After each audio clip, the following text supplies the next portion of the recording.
13 जनवरी 2006 Argentina.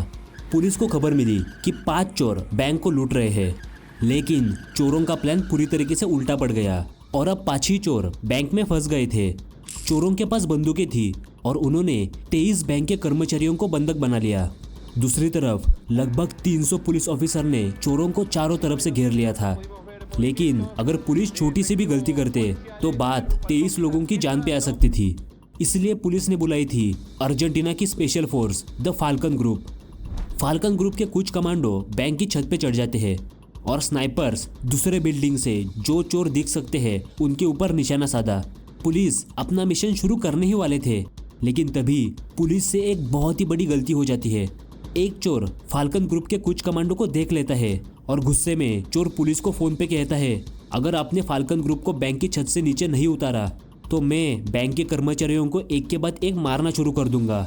ये सारा कार्यक्रम लाइव टीवी पे चल रहा था और पूरा अर्जेंटीना इसको देख रहा था। अगर मुठभेड़ में कोई मर जाता तो सारी जिम्मेवारी पुलिस पे आ सकती थी। इसीलिए फाल्कन कमांडो को बैंक की छत से नीचे उतरना पड़ा।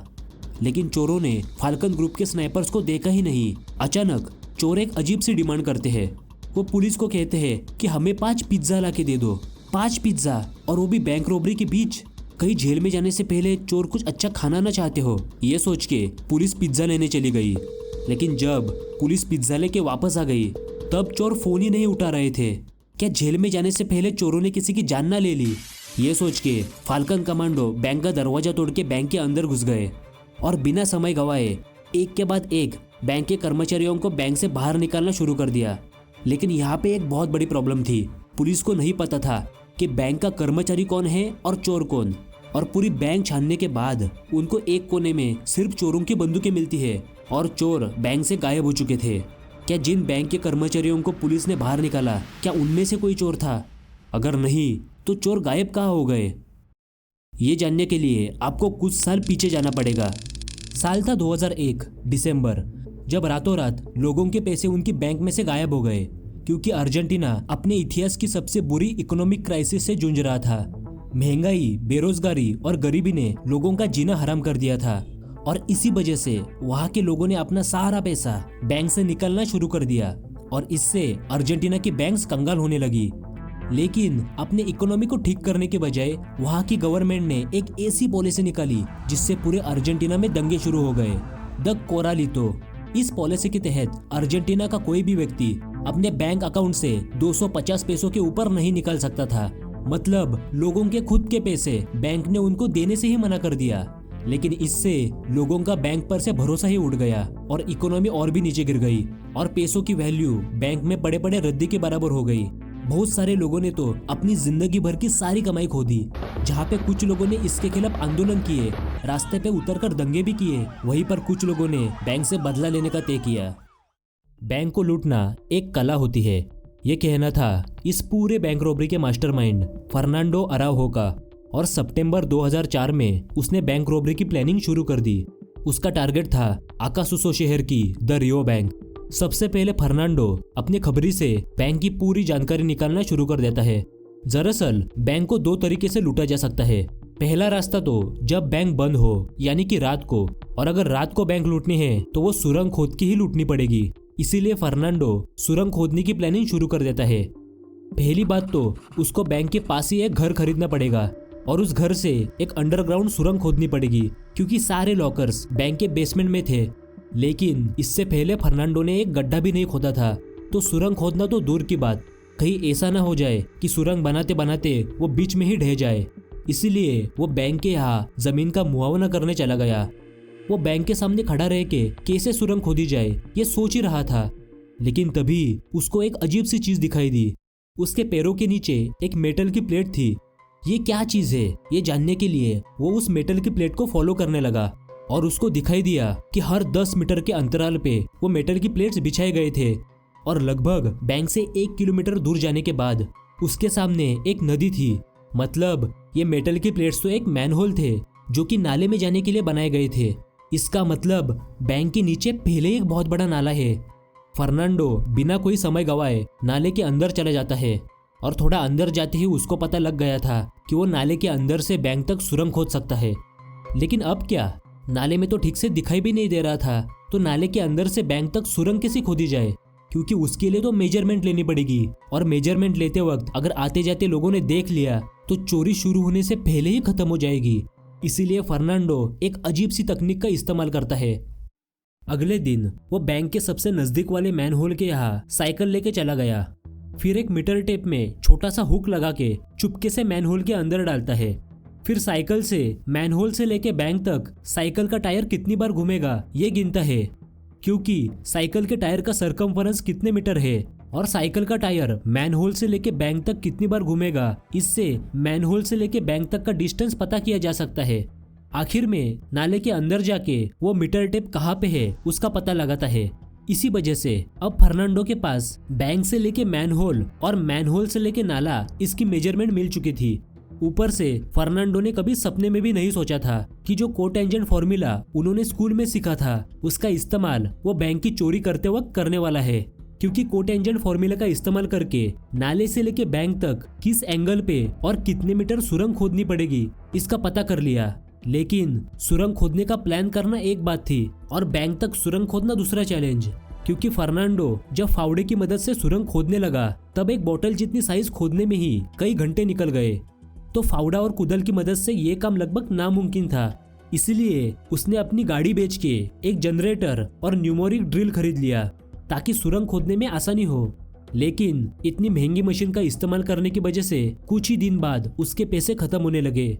उसको पता लग चुका था कि ये काम उसके बस का नहीं है, इसलिए अब टाइम था गैंग को बड़ा करने का। फर्नांडो पहले तो अपने स्कूल के दोस्त सेबास्टियन बोल्स्टर, जो कि एक इंजीनियर था, उसको गैंग में शामिल करता है।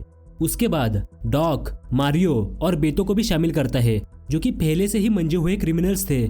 अब ये खेल बहुत ही बड़ा हो चुका था, जहाँ पे ये एक छोटी मोटी चोरी हो सकती थी, लेकिन अब ये एक बहुत ही बड़ी बैंक रॉबरी होने वाली थी। आने वाले कुछ महीनों में सारे चोर मिलके सुरंग खोदने लगे। ऊपर से पांच चोर एक दूसरे की हमेशा मदद करते थे। अगर कोई प्रॉब्लम भी आती तो वो आपस में मिलकर सॉल्व करते। ये काम लगभग 1 साल तक चलता रहा और उसमें ना जाने कितने लोगों ने इन चोरों को सुरंग में आते जाते देखा होगा। लेकिन ऐसे ही काम करते वक्त एक दिन जमीन बहुत ही हार्ड हो जाती है।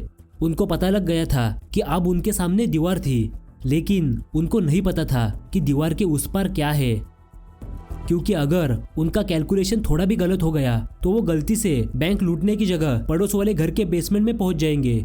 लेकिन ये तो प्रॉब्लम की सिर्फ शुरुआत थी, क्योंकि बैंक के अंदर मोशन सेंसर्स होते हैं। अगर चोरों ने थोड़ी सी भी हलचल की तो अलार्म बजता और कुछ ही मिनट में पुलिस वहां पे आ जाती, तो उसको कैसे बंद करे। इसीलिए चोर एक स्पेशल सूट बनाने की कोशिश करते हैं जिससे मोशन सेंसर्स एक्टिवेट ना हो। लेकिन उनके सारे प्लान की धज्जियां तो तब उड़ गई जब उनको पता चला कि सारे लॉकर्स एक बहुत ही बड़े तिजोरी के अंदर होते हैं और बैंक बंद होने के बाद तिजोरी भी बंद कर देते हैं। तो तिजोरी कैसे खोले।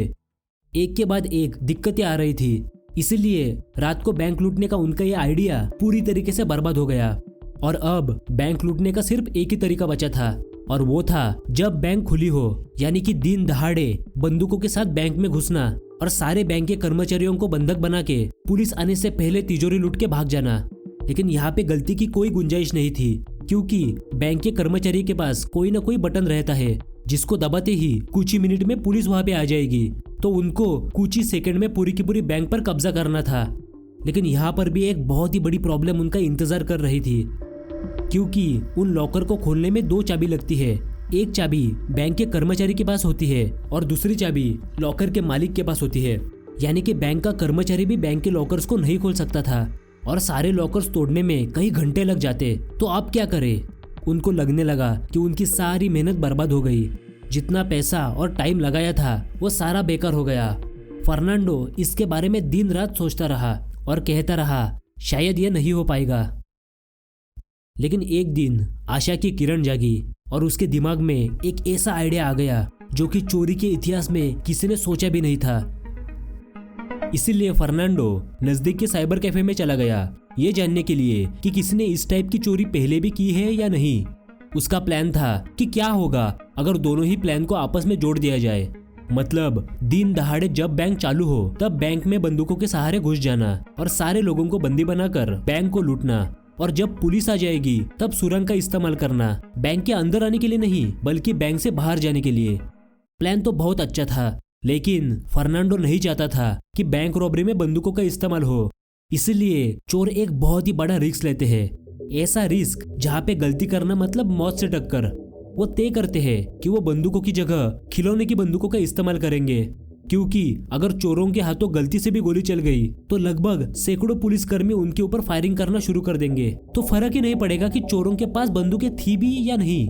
ऊपर से वो और 2 दोस्तों को अपनी गैंग में शामिल करते हैं ताकि चोरी करने में और भी आसानी हो। चोरों ने सारी प्लानिंग पूरी सतर्कता के साथ की थी, इसी वजह से उनको अपनी प्लान पर पूरा विश्वास था और ये दुनिया की ग्रेटेस्ट रॉबरी बन सकती थी अगर चोर एक छोटी सी गलती नहीं करते। और 13 जनवरी 2006 को लगभग 500 दिन की प्लानिंग और 350 दिन की मेहनत के बाद चोर इस प्लान को अंजाम देना शुरू करते हैं। सुबह के 7 बजे सेबास्टियन द इंजीनियर नाले में से सुरंग के अंदर जाता है और दीवार के यहाँ बाकी चोरों का इंतजार करता है। अब बाकी चोर चुराई हुई गाड़ी लेके बैंक के यहाँ पहुंच गए। आगे बेतो और डॉग था और पीछे की गाड़ी में फर्नांडो अकेला बैंक के बाहर गाड़ी में ही बैठा रहा। पहले बेतो और डॉग बैंक के अंदर घुस जाते हैं, लेकिन सिक्योरिटी गार्ड ने तुरंत ही उनको सीसीटीवी की मदद से देख लिया और चोर बैंक में आने के कुछ ही सेकंड बाद अलार्म बज जाता है। अब पीछे नहीं मुड़ सकते थे। बेतो और डॉग बंदूकें दिखा के बैंक के कर्मचारियों को जमीन पे लेटने को कहा। दूसरी तरफ बैंक के पीछे के दरवाजे से मारियो और उसका दोस्त लुइस गाड़ी में आते हैं। फिर गाड़ी पार्किंग में लगाकर बैंक के अंदर बेटो और डॉग का साथ देने चले गए। अब बारी थी फर्नांडो की। वो गाड़ी से उठकर बैंक के अंदर चला जाता है, लेकिन उसने गाड़ी के इंडिकेटर चालू ही रखा ताकि पुलिस को लगे कि चोर भागने की कोशिश कर रहे हैं। अब फर्नांडो ने जैसा प्लान किया था हर चोर वैसे ही काम कर रहा था। अब बारी थी नेक्स्ट स्टेज की। अब मारियो और बेतो एक बंधक को लेके बेसमेंट में आ गए, क्योंकि वहाँ सिक्योरिटी गार्ड का रूम था और गार्ड के पास असली गन थी। इसलिए दरवाजे की कांच की खिड़की से मारियो सिक्योरिटी गार्ड को बाहर आने के लिए बोलता है, लेकिन सिक्योरिटी गार्ड बाहर निकलने का नाम ही नहीं ले रहा था और ये बहुत बड़ी प्रॉब्लम थी, क्योंकि उसके सामने चोर बेसमेंट की दीवार नहीं तोड़ सकते थे। इसलिए बेतो बंधक को जोर से दरवाजे पे पटकता है और मारियो कहता है, मैं अभी जेल से बाहर आया हूँ और मैं वापस नहीं जाना चाहता। मैं वादा करता हूँ कि मैं तुम्हें नहीं मारूंगा, तो चुपचाप बाहर आ जाओ। गार्ड को नहीं पता था कि चोरों के पास खिलौने की बंदूकें हैं, इसलिए गार्ड कहता है, मैं बाहर आ रहा हूँ, लेकिन बैंक के कर्मचारी को कुछ मत करो। गार्ड रूम का दरवाजा खोलता है और अपने आप को चोरों के हाथों सरेंडर करता है, लेकिन चोर गार्ड को लेके गेट के पास आ गए और उसका फोन लेके उसको बैंक से बाहर निकाल दिया, यहाँ तक कि उसकी बंदूक भी उसको वापस दे दी। तब तक पुलिस वहाँ पे आ गई थी और उन्होंने बैंक को चारों तरफ से घेर लिया था। इसलिए चोरों ने बेसमेंट के सारे कैमरे बंद करवा दिए और चोर सीधा बैंक के पार्किंग में चले गए और चोरी की कार से बैंक के पीछे का दरवाजा ब्लॉक कर दिया ताकि पुलिस वहाँ से अंदर ना आ जाए। और लगभग 12:30 बजे फर्नांडो सेबास्टियन को दीवार तोड़ने का ऑर्डर देता है, जो कि इतने वक्त से सुरंग में ही बैठा रहा। और ये सबसे इम्पोर्टेंट स्टेज थी, क्योंकि चोरों का बाहर निकलने का सिर्फ एक ही रास्ता था। जैसे ही सेबास्टियन दीवार तोड़ता है, बाकी चोर कार की डिक्की में से अपना आखिरी हथियार निकालते हैं, द पावर कैनन, जिसको सेबास्टियन द इंजीनियर ने खुद लॉकर तोड़ने के लिए बनाया था। इसके मैकेनिक्स बहुत सिंपल थे। एक लोहे के पाइप में पीछे के साइड लेंथ एडजस्ट करने के लिए टेलीस्कोपिक मैकेनिज्म होता है ताकि पीछे सपोर्ट मिले, और आगे की साइड हाइड्रोलिक से चलता है, जो कि लॉकर के ऊपर धीरे धीरे प्रेशर डालता है तब तक जब तक कि वो टूट ना जाए।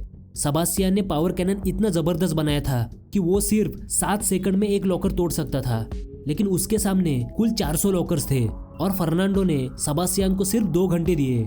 सेबास्टियन पावर कैनन को असेंबल करके लॉकर तोड़ने लगा। उसके पास ये देखने का भी टाइम नहीं था कि लॉकर में क्या है, तो बाकी चोर सारा माल बोरिया में भरने लगे। सारी चीजें चोरों के हिसाब से चल रही थी, लेकिन तभी अर्जेंटीना की special force the falcon group आती है। इसीलिए मारियो फर्स्ट फ्लोर में जाके सिक्योरिटी गार्ड के फोन से उनसे नेगोशिएशन करने लगा, लेकिन उसका मकसद सिर्फ और सिर्फ टाइम पास करना था ताकि सेबास्टियन नीचे बेसमेंट में सारे लॉकर्स तोड़ सके। पुलिस की तरफ ही चोर आपस में वॉकी टॉकी से बात कर रहे थे, लेकिन चोरों के वॉकी टॉकी में एक डायल था जो कि आसपास के फ्रीक्वेंसी पकड़ सकता था। लेकिन जब फर्नांडो उस डायल को घुमाता है तब उसको सुनाई दिया, मैंने ऊपर वाले के ऊपर निशाना साधा है और मैंने नीचे वाले के ऊपर निशाना साधा है। ये फाल्कन ग्रुप एक दूसरे से बोल रहे थे मतलब अगर पुलिस बोलेगी कि मिशन शुरू करो तो बेतो और मारियो जो कि खिड़की के पास थे उनका गेम बच जाएगा। लेकिन बेतो ने उनको देख लिया और वो फर्स्ट फ्लोर जाके मारियो से फोन लेता है और फाल्कन ग्रुप को कहता है कि आपके कमांडो अभी के अभी नीचे उतारो, नहीं तो मैं बैंक के कर्मचारियों को एक के बाद एक मारना शुरू कर दूंगा। फिर से पुलिस को नहीं पता था कि चोरों के पास खिलौने की बंदूकें हैं, इसीलिए फाल्कन कमांडो नीचे उतरते हैं। हालांकि चोरों को लगा कि स्नाइपर भी नीचे उतर गए, लेकिन वो तो चोरों के ऊपर निशाना साधे हुए थे। अब तक 2 घंटे खत्म हो चुके थे और सेबास्टियन 400 में से सिर्फ 143 लॉकर ही तोड़ पाया। लेकिन सारे एविडेंस मिटाने में थोड़ा टाइम और जाएगा, इसीलिए अब बारी थी स्टेज पिज्जा की। चोरों ने बेसमेंट से लूटा हुआ सारा माल सुरंग के अंदर डालना शुरू कर दिया। दूसरी तरफ मारियो पुलिस को कहता है हम सरेंडर करने को तैयार है, लेकिन पुलिस स्टेशन में बहुत टाइम चला जाएगा। इससे अच्छा हम सरेंडर करने से पहले हमें 5 पिज्जा और सोडा लाके दे दो। और पुलिस चोरों के जाल में फंस के पिज्जा लेने चली गई। और जब तक पुलिस पिज्जा लेके वापस आ गई तब तक सारे चोर सुरंग में से नाले में पहुंच गए थे। चोरों को जल्द से जल्द पैसे लेके शहर से बाहर भाग जाना था, क्योंकि अभी भी पुलिस उनके पीछे आके उनको पकड़ सकती थी। इसीलिए उन्होंने नाले के अंदर ही मोटर वाली बोट्स तैयार रखी थी, जिसमें सारे पैसों की बोरियां डाल के वो भागने के लिए रेडी थे। चोरों को पता था कि जिस दिशा में पानी का बहाव जा रहा था, यानी कि नदी की तरफ, पुलिस उस दिशा में चली जाएगी। इसीलिए चोर दूसरी दिशा में जाना शुरू करते हैं, यानी कि शहर के अंदर। लेकिन यहाँ चोरों को अलग दिक्कतों का सामना करना पड़ा, क्योंकि शहर के बीचों बीच कड़ी धूप में सारे लोगों के सामने पैसों की बोरियां मैनहोल से बाहर कैसे निकाले। और इसी का सोल्यूशन निकालने के लिए चोर एक दिन बेटो के घर में मिल गए और वहाँ पे बेटो की पत्नी भी खड़ी थी, जिसको देख के बाकी चोरों को बहुत गुस्सा आ गया, क्योंकि ये बहुत ही सीक्रेट मिशन था। लेकिन क्योंकि उसकी पत्नी को पता था कि उसका पति कितना बड़ा चोर है, इसीलिए इस मामले को उधर ही दबा दिया। लेकिन बेटो के पास एक वैन थी, जिसको देख के चोरों के दिमाग में एक आइडिया आने लगा और चोरों ने वैन को मॉडिफाई करना शुरू कर दिया। चोर इस वैन के बीचों बीच एक बहुत ही बड़ा होल बनाते हैं। बाद में वैन की खिड़की को काला कलर कर दिया ताकि किसी को पता न चले कि अंदर क्या चल रहा है। और वो वैन शहर के बीचों बीच वाले मैनहोल के ऊपर लाके खड़ी कर दी। और धीरे धीरे पैसों की बोरियां मैनहोल से वैन में रखने में चोर कामयाब हो गए और उसी वैन में बैठकर सारे चोर शहर के बाहर निकल जाते हैं। दूसरी तरफ चोरों से कोई बात ना होने की वजह से पुलिस बैंक में धावा बोलती है और एक के बाद एक सारे बैंक के कर्मचारियों को बाहर निकलती है। पुलिस के लिए हर एक इंसान सस्पेक्ट था और पूरी बैंक का चप्पा चप्पा ढूंढने के बावजूद चोरों का कोई आता पता नहीं था। पुलिस को तो सिर्फ चोरों की खिलौने की बंदूकें मिलती है, लेकिन चोर दीवार तोड़ के अंदर आने की वजह से बेसमेंट के एक कोने में थोड़ी धूल पड़ी थी। इसी वजह से पुलिस को थोड़ा शक हो जाता है और उन्होंने वहां का कबर्ड साइड किया और पुलिस को वो सुरंग दिख गई। पुलिस ने बिना समय गवाए सुरंग में से नाले में जाने की कोशिश करते हैं और नीचे उतरने के बाद जैसे कि चोरों ने सोचा था वैसे ही पुलिस नदी की दिशा में चले गए। और ये सारा कार्यक्रम चोर टीवी पे देख रहे थे। उन्होंने अपने हिस्से के पैसे बांटकर तय किया कि आज के बाद वो एक दूसरे को कभी नहीं मिलेंगे और सारे चोर अपने रास्ते निकल गए। उनको लगा कि ये तो कहानी का अंत है, लेकिन अब उनको अपनी छोटी सी लापरवाही की सजा मिलने वाली थी। क्योंकि चोरी के कुछ ही हफ्ते बाद जब बेतो अपने पैसे लेने के लिए बेड खोलता है, तब वो देखता है कि उसके कुछ पैसे गायब हो चुके थे। उसको तो समझ ही नहीं आ रहा था कि हुआ कैसे। कहीं ऐसा तो नहीं कि किसी ने उसके पैसे चोरी कर लिए, यानी कि चोर के घर से चोरी। वो घबराहट में अपनी पत्नी को पूछता है और उसकी पत्नी बोलती है कि पैसे उसने लिए थे, सिर्फ 3-4 बैग्स। ये सुनते ही बेतो अपनी पत्नी के ऊपर जोर से चिल्लाता है, क्योंकि 3-4 बैग मतलब 1.5 करोड़ रुपए। उसके और उसकी पत्नी के बीच जोर से झगड़ा होता है और गुस्से में उसकी पत्नी घर छोड़ के चली गई, अपने मायके नहीं बल्कि सीधा पुलिस स्टेशन। और चोरी कैसे हुई, चोरी में उसके पति का क्या हाथ है और चोरी में कितने लोग थे, इसकी सारी इंफॉर्मेशन पुलिस को बता देती है। फिर क्या था, पुलिस ने पहले बेतो को पकड़ा और उसकी फोन की मदद से बाकी चोरों की लोकेशन पता कर ली और धीरे धीरे सारे चोर जेल की सलाखों के पीछे आ गए। लेकिन कहानी अभी तक खत्म नहीं हुई थी, क्योंकि चोर अपनी आखिरी चाल चलने वाले थे। क्या है ना, अगर कोई भी क्राइम करते वक्त जानलेवा हथियार का इस्तेमाल किया जाए तो सजा बहुत ज्यादा होती है, और ये बात चोरों को पहले से पता थी। इसीलिए उन्होंने खिलौने की बंदूकों का इस्तेमाल किया था ताकि पकड़े जाने पर सजा कम हो। इसी कारण चोरों ने बैंक लूटने के बाद बंदूकें वहां पे ही छोड़ के चले गए और इसी वजह से फर्नांडो और सेबास्टियन को तो सिर्फ 2 से 3 साल की सजा होती है, और बाकी चोर जिन्होंने पहले से ही बहुत बड़े बड़े क्राइम किए थे उनको भी सिर्फ 6 से 8 साल की सजा होती है। लेकिन चोरों ने कुल कितना पैसा लूटा था ये उन्होंने कभी ढंग से बताया ही नहीं। इसी वजह से कुछ पैसे चोरों ने पुलिस को कभी वापस किए ही नहीं। अगर आपको ऐसे ही और वीडियोस देखनी है तो वीडियो को प्लीज लाइक और चैनल को सब्सक्राइब करें।